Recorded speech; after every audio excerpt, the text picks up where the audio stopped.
Ahojte, volám sa Rosťo Mikulík a mám to pre vás nové video. Nachádzam sa na výhliadkovej veži Ibovka. Pre niekoho známa, pre niekoho možno nie.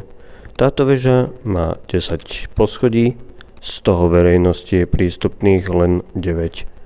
Na 10. poschodí sa nachádzajú monitorovacie kamery, rôzne čidlá, ktoré monitorujú les, aby nedošlo k nejakým lesným požiarom. No a toto 10. poschodie sa dá aj prenajať, aby si ľudia mohli sledovať rôzne vtáctvo a okolie prírody. No a ak sa vám toto video páčilo, poprosím o zdieľanie, lajky a odbery. Nech sa môžem už posunúť ďalej. Ahojte pri ďalšom videu.